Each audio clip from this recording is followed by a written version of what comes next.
Hello class 10th and IAS students. तो दोस्तों कैसे हैं आप लोग।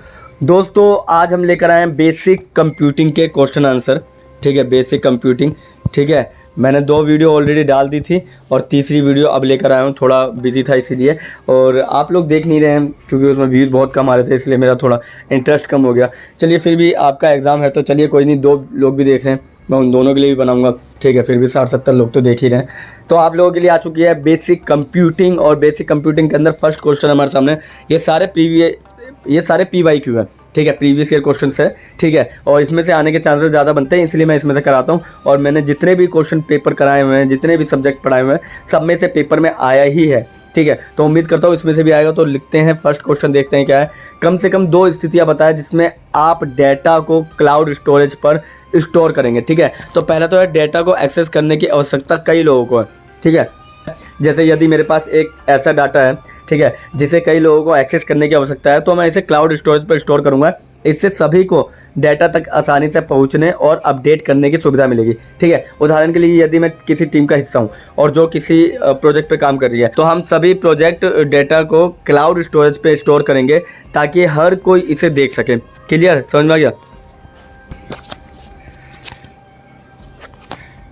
ठीक है, तो ये फर्स्ट पॉइंट था। इसके बाद सेकंड पॉइंट देखिए, डेटा को बैकअप और सुरक्षा की आवश्यकता होती है। ठीक है, यदि मेरे पास महत्वपूर्ण डेटा है जिसे मुझे बैकअप और सुरक्षित रखने की आवश्यकता है, तो मैं इसे क्लाउड स्टोरेज पे डाल दूंगा। ठीक है, और क्लाउड स्टोरेज में मेरे डेटा को स्थानीय हार्ड ड्राइव जो होता है ना, उसकी तुलना में अधिक सुरक्षित रखने में मदद कर सकता है, जो क्षतिग्रस्त या खो नहीं सकता। ठीक, उदाहरण के लिए मैं अपने महत्वपूर्ण दस्तावेजों, तस्वीरों और वीडियो का बैकअप क्लाउड स्टोरेज में ले सकता हूं। ठीक है, और इसका अतिरिक्त लाभ क्या होता है। देखिए, लाभ की बात बताऊं मैं आपको, तो क्लाउड स्टोरेज जो है ना, वो क्लाउड स्टोरेज डेटा को विभिन्न स्थानों से एक्सेस करने की सुविधा भी प्रदान करता है, जिससे यह उन लोगों के लिए उपयोगी होता है जो अक्सर यात्रा करते हैं या कई उपकरणों का उपयोग करते हैं। ठीक है, क्लाउड स्टोरेज सेवाएं अक्सर डेटा को स्वचालित रूप से सिंक्रोनाइज करने के लिए होता है, यानी छोटे करने के लिए होता है, जिससे यह सुनिश्चित होता है कि आपके सभी उपकरणों पर डेटा का नवीनतम संस्करण हमेशा उपलब्ध रहता है। ठीक है, तो ये एक PDF ले लीजिएगा, बहुत इंपॉर्टेंट PDF है। चलिए सेकंड क्वेश्चन देखते हैं। सेकंड क्वेश्चन हमारे सामने, एक बहुराष्ट्रीय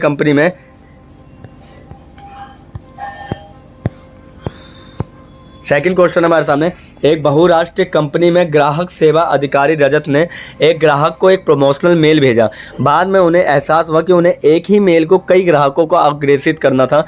ठीक है, तो वांछित कार्य को पूरा करने के लिए सही कदम बताकर उसकी मदद करें। ठीक है, तो रजत ग्राहक सेवा अधिकारी को निम्नलिखित चरणों का पालन करना चाहिए। फॉर एग्जाम्पल, सबसे पहले मेल मार्केटिंग टूल का उपयोग करें।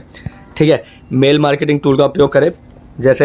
जैसे रजत को एक मेल मार्केटिंग टूल का उपयोग करना चाहिए जो उन्हें एक ही बार में कई ग्राहकों को ईमेल भेजने की अनुमति देता है। ठीक है, कई लोकप्रिय मेल मार्केटिंग टूल उपलब्ध है, जैसे मेलचिम्प, ठीक है, कांस्टेंट कॉन्टैक्ट, ठीक है, और एक्टिव कैंपेन। ठीक है, तो ये मेन टूल है, मार्केटिंग टूल है। ठीक है, इसके अलावा इन टूल्स में रजत अपनी ग्राहक सूची अपलोड कर सकते हैं, अपना प्रमोशनल ईमेल तैयार कर सकते हैं और फिर इसे सभी ग्राहकों को एक या विशिष्ट समूह बनाकर भेज सकते हैं। ठीक है, पढ़ लीजिएगा, बेहतर समझ में आएगा, क्योंकि अगर आप पढ़ रहे हैं इस समय तो आपको ये बेहतर समझ में आ जाएगा। इसके बाद आप सेकंड पॉइंट में करेंगे कि मेल को मर्ज करेंगे। ठीक है, यदि रजत के पास मेल मार्केटिंग टूल तक नहीं पहुंच रहा है, ठीक है, तो वह ईमेल मर्ज का उपयोग कर सकते हैं। ईमेल मर्ज एक ऐसी सुविधा है जिसमें उन्हें एक टेम्पलेट ईमेल में व्यक्तिगत जानकारी जैसे नाम, पता जोड़ने की अनुमति देती है और फिर इसे प्रत्येक ग्राहक को एक व्यक्तिगत ईमेल के रूप में भेजती है। ठीक है, तो और इसी के अंदर माइक्रोसॉफ्ट आउटलुक और जीमेल जैसे कई लोकप्रिय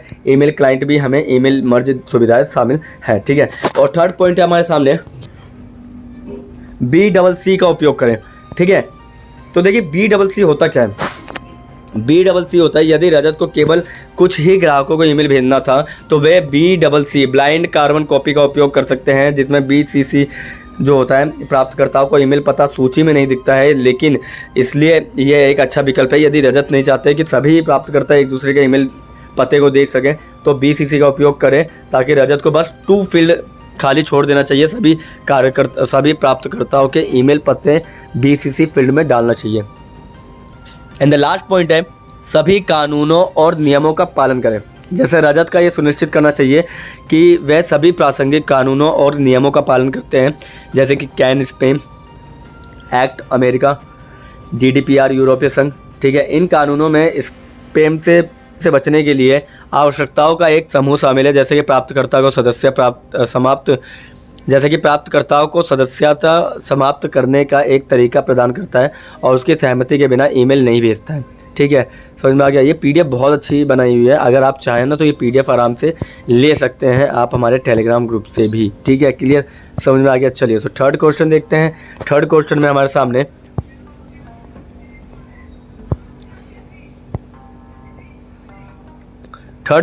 सामने रमा एक प्रसिद्ध लेखिका है को अब उम्र के साथ अपनी दृष्टि हानि के कारण कंप्यूटर स्क्रीन से पाठ पढ़ने में कठिनाइयों का सामना करना पड़ रहा है। इस समस्या को दूर करने के लिए उसे कोई 2 सॉफ्टवेयर सहायक उपकरण और 2 हार्डवेयर सहायक उपकरण समझाए। ठीक है, तो पहला तो सॉफ्टवेयर की बात करूंगा जब मैं। ठीक है, तो पहला सॉफ्टवेयर जो उपकरण है उसमें स्क्रीन रीडर है। ठीक है, स्क्रीन रीडर में क्या होता है कि ये सॉफ्टवेयर स्क्रीन पर मौजूद पाठ को आवाज़ में बदल कर देता है। ठीक है, रमा अपनी पसंद के अनुसार आवाज़ की गति, पिच और वॉल्यूम को नियंत्रित कर सकती है। कुछ लोकप्रिय स्क्रीन रीडर की बात करूँ तो NVDA, जावाज, क्रोनो शामिल है। ठीक है, टेक्स्ट टू स्पीच भी कर सकती है। फॉर एग्जांपल ये सॉफ्टवेयर किसी भी दस्तावेज, ईमेल या वेबसाइट को पाठ करने के लिए आवाज़ में बदल सकती है। रमा इसका उपयोग करके लिखी हुई सामग्री को सुनने या किसी भी ऑनलाइन सामग्री को पढ़ने के लिए कर सकते हैं। कुछ लोकप्रिय की बात करूं तो TTS सॉफ्टवेयर में माइक्रोसॉफ्ट नरेटर है, गूगल टेक्स्ट टू स्पीच है, एप्पल वॉइस ओवर भी है। ठीक है, सेकंड की बात करूं तो सेकंड हमारे सामने हार्डवेयर सहायक उपकरण, यानी कि उसमें बड़ी स्क्रीन में रमा एक बड़े मॉनिटर या उच्च रेजोल्यूशन वाले लैपटॉप का उपयोग करके स्क्रीन पर पाठ को बड़ा कर सकती है और उससे ये पाठ को आसानी से पढ़ने में मदद मिलेगा। ठीक है, और सेकंड पॉइंट है मैग्नीफायर। मैग्नीफायर क्या होता है? मैग्नीफायर एक स्क्रीन है जो एक हिस्से को जूम करके रमा के पाठ को बड़ा और अधिक स्पष्ट रूप से देखने में मदद कर सकता है। अगला है पोर्टेबल मैग्नीफायर्स उपलब्ध है जिन्हें रमा अपने साथ ले जा सकती है और कुछ मॉनिटर और लैपटॉप में अंतर्निहित मैग्नीफाइंग सुविधा भी होती है। ठीक है, इसके बाद हम फोर्थ देखते हैं कि क्वेश्चन नंबर 4 में इंटरनेट से किस प्रकार भिन्न है। इंटरनेट सर्फिंग करते समय आपको क्या सावधानी बरतनी चाहिए। तो चलिए इंटरनेट और इंटरनेट की बात करते हैं। देखिए इंटरनेट जो है ना वो उसका स्वामित्व की बात करता हूँ तो इंटरनेट जो है वो एक सार्वजनिक नेटवर्क है जिसका उपयोग स्वामित्व किसी एक व्यक्ति या संस्था के पास नहीं होता, सभी कर सकते हैं। ठीक है, मगर इंट्रानेट जो होता है ना वो किसी निजी संगठन जैसे कि कंपनी, स्कूल या सरकारी संस्था, इनके पास निजी नेटवर्क होता है। ठीक है, और इसके नेट से आप लोग काम नहीं कर सकते, इसलिए कहते हैं ना स्कूल में नेटवर्क कनेक्ट नहीं हो रहा नेट। ठीक है, क्योंकि उनके पास इंटरनेट होता है और इंटरनेट अलग होता है। इसके बाद पहुंच की बात करूँ तो इंटरनेट पूरी दुनिया में फैल चुका है, मगर इंटरनेट वहीं तक होगा जहाँ पे वो कर्मचारी या सदस्य बैठा होगा। ठीक है, इसलिए आप देखते हैं कि स्कूल का इंटरनेट जो होता है ना वो वहीं तक रहता है, उसके आगे नहीं बढ़ पाता है। ठीक है, मगर इंटरनेट जो है वो कहीं पे भी आपको चलते हुए मिल जाएगा। ठीक है, थर्ड पॉइंट आता है सुरक्षा।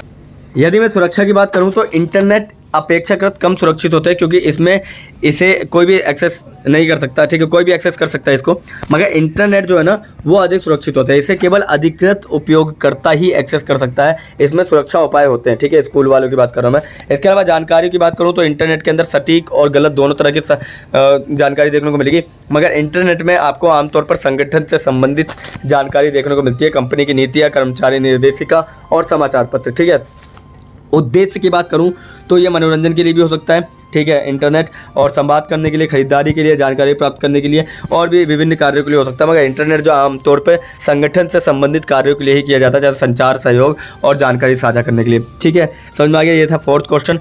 चलिए फिफ्थ क्वेश्चन देखते हैं। फिफ्थ क्वेश्चन क्या है हमारे सामने, और फिफ्थ क्वेश्चन है हमारे सामने डिजिटल प्रूफ प्रिंटिंग क्या है और सक्रिय और निष्क्रिय डिजिटल फुटप्रिंट के बीच में अंतर बताया। ठीक है, तो देखिए जो डिजिटल फुटप्रिंट आपके द्वारा ऑनलाइन छोड़े गए डेटा को एक ट्रेल करता है। ठीक है, और ये आपके द्वारा किए गए ऑनलाइन गतिविधि का एक रिकॉर्ड है। ठीक है, एक तरह से रिकॉर्ड मान लीजिए जो भी आप ऑनलाइन करते हैं, जैसे फॉर एग्जांपल वेबसाइट, आप जिन वेबसाइट पर जाते हैं वहाँ कितना समय बिताते हैं ये वेबसाइटों को पता होता है। सोशल मीडिया, आप सोशल मीडिया प्लेटफॉर्म को यूज़ कर रहे हैं, क्या पोस्ट कर रहे हैं, शेयर कर रहे हैं, टिप्पणी कर रहे हैं, ये सब पता होगा। खरीदारी, यानी आपने ऑनलाइन क्या क्या खरीदा, ईमेल आपने किसको भेजे, किससे प्राप्त किए, खोज इतिहास, आपने क्या ऑनलाइन खोजा और क्या ढूंढा। ठीक है, और लास्ट पॉइंट है ऑनलाइन लेन देन, आप ऑनलाइन जो भी भुगतान करते हैं वो भी उसके अंदर डाटा एकत्र होता रहता है। ठीक है, तो इसके लिए मैं कुछ आपको वेबसाइट भी बताऊंगा तो पहला तो है वेबसाइट कुकीज़। ठीक है, वेबसाइट आपके सब कंप्यूटर जो होता है ना, वेबसाइट है आपके कंप्यूटर पर छोटी फाइलें संग्रहित करती है जो उन्हें आपकी गतिविधि को ट्रैक करने के लिए अनुमति देती है। सोशल मीडिया प्लेटफॉर्म की बात करूं तो आप अपनी सोशल मीडिया प्रोफाइल में जो जानकारी साझा करते हैं वो सार्वजनिक रूप से होती है। ठीक है, अगला है सरकारी रिकॉर्ड। कुछ ऑनलाइन गतिविधि जैसे कि आपका दाखिला, ठीक है, सरकारी रिकॉर्ड, ये सब सरकारी रिकॉर्ड के अंदर देखने को मिलता है। ठीक है, आपका पहचान पत्र, voter ID card, PAN card, Aadhaar card, ये सब कुछ जो है ना वो सरकारी रिकॉर्ड में आपको ऑलरेडी देखने को मिलेगा। इसके अलावा सक्रिय और निष्क्रिय डिजिटल फुटप्रिंट के बीच में अंतर क्या होता है, एक्टिव और इनएक्टिव। ठीक है, तो सक्रिय डिजिटल फुटप्रिंट वह डेटा है जो आप जानबूझकर ऑनलाइन बनाते हैं। ठीक है, इसमें शामिल होता है सोशल मीडिया, ठीक है, ब्लॉग पोस्ट, ठीक है, ऑनलाइन फोरम में भागीदारी। ठीक है, जैसे कोई गेम चल रहा है, कोई कुछ चल रहा है, तो उसके अंदर आपने जो भागीदारी की है ना या अपना इंटरेस्ट दिखाया तो वो भी उसके अंदर ऐड हो जाएगा। ठीक है, और अगला क्वेश्चन हमारे सामने 6, एक निजी कंपनी में डाटा विश्लेषक सान्या को अपने वर्तमान काम का प्रिंट आउट निकालने की ज़रूरत है, लेकिन प्रिंटर में कुछ समस्या के कारण वह ऐसा सक्षम नहीं हो पा रही है करने के लिए। तो उसे अपनी ओर से इस समस्या का निवारण करने के लिए कोई 4 तरीके बताए।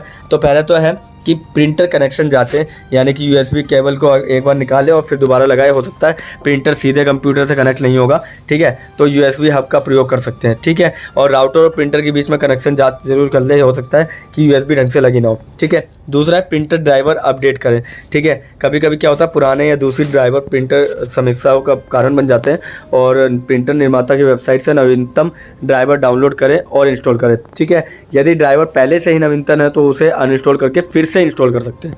क्लियर। चलिए, तो अगला है और थर्ड पॉइंट हमारे सामने प्रिंटर कतार जांचें, यानी कि प्रिंटर कतार में कोई रुका हुआ, यानी प्रिंटर की जो लाइन है ना उसके अंदर कुछ रुका हुआ तो नहीं है या त्रुटिपूर्ण यानी कि गलत तो नहीं है। ठीक है, प्रिंटर कतार खोलें और किसी भी रुके हुए जॉब को हटा दीजिए, और यदि कोई त्रुटिपूर्ण जॉब है तो उसे रद्द करें और फिर से प्रिंट का प्रयास करें प्रिंट करने का। ठीक है, और फोर्थ पॉइंट है प्रिंटर समस्या निवारण उपकरण चलाए। ठीक है, कई प्रिंटर निर्माता अपने वेबसाइट पर समस्या निवारण उपकरण दिखाते हैं। इन उपकरणों का उपयोग प्रिंटर से जुड़ी समस्याओं को स्वचालित रूप से पता लगाना और ठीक करने का होता है। यदि उपरोक्त सभी विफल हो जाते हैं तो सान्या को कंपनी के IT सहायता से संपर्क करनी चाहिए। और यहाँ पे आपके टॉप 6 क्वेश्चन खत्म होते हैं।